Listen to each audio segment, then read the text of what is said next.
Good evening. My name is Jonah.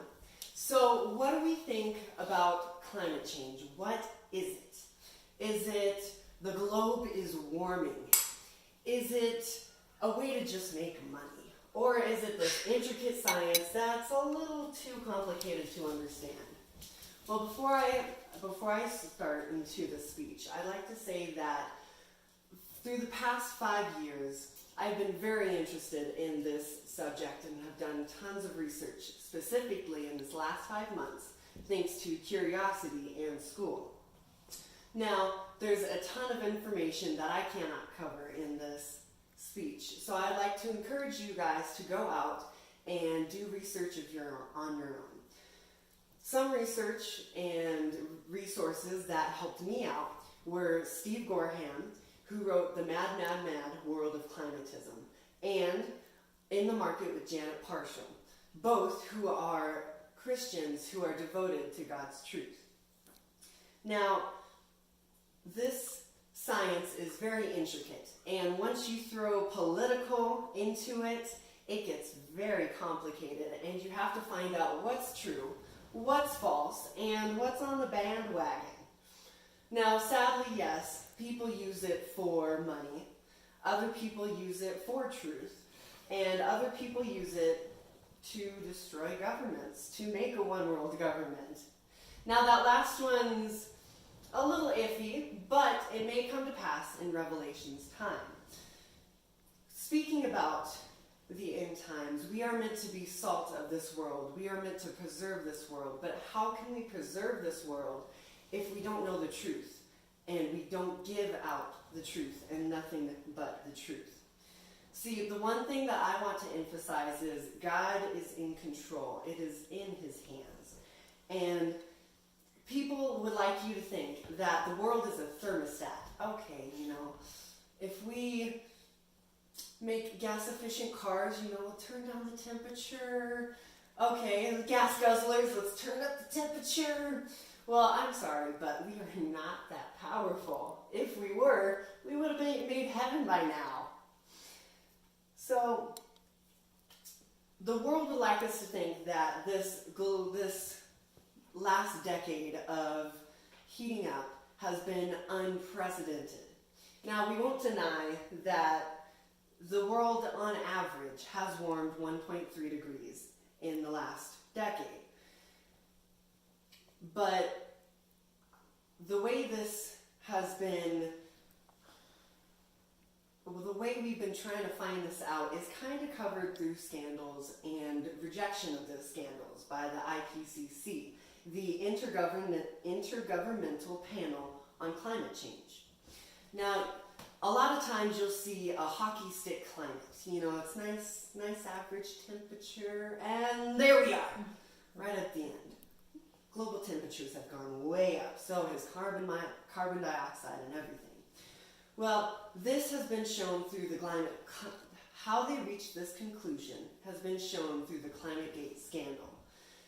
And no matter how controversial this is, we know that they have disregarded the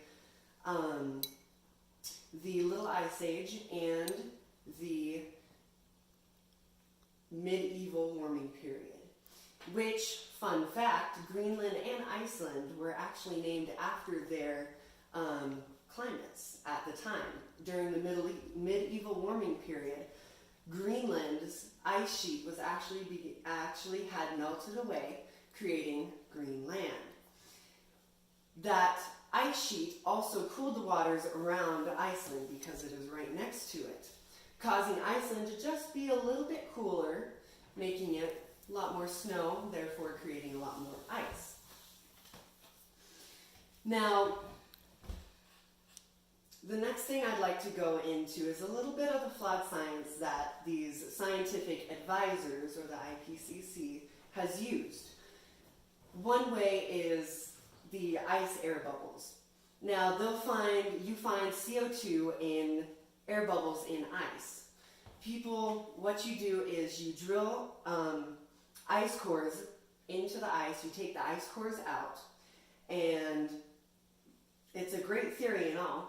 You capture the air bubbles in the ice at the time it's frozen. Well, sadly, the theory quickly melts when it's put to the test. See, these ice bubbles are actually captured in 100 to 200 year bouts because of ice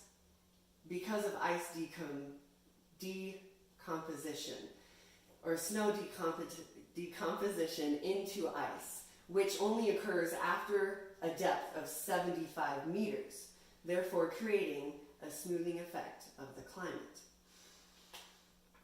Now, the next thing that can also affect this is the drilling fluids used in trying to keep all the equipment from freezing.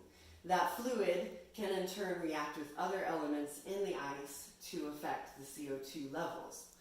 Sadly, well, not sadly, scientists know that counting stoma in leaves is actually a better way of seeing CO2 in the atmosphere, which CO2, if you don't know, helps let you read what temperatures were in the past. And these leaves are easily found in ice cores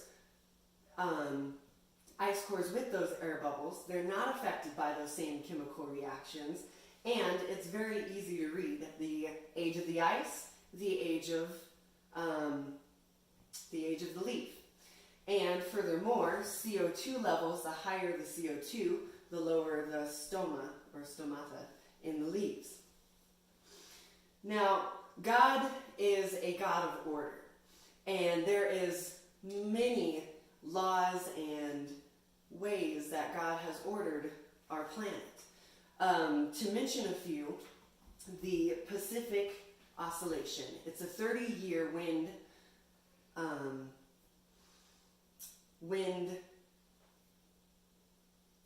program that changes into an El Nino to a La Nina effect over the continents around the Pacific.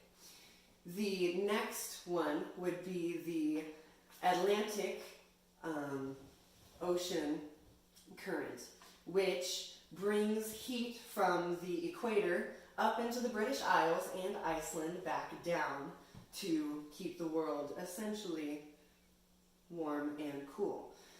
Now, the oscillation contributes to keep the world in its flow. The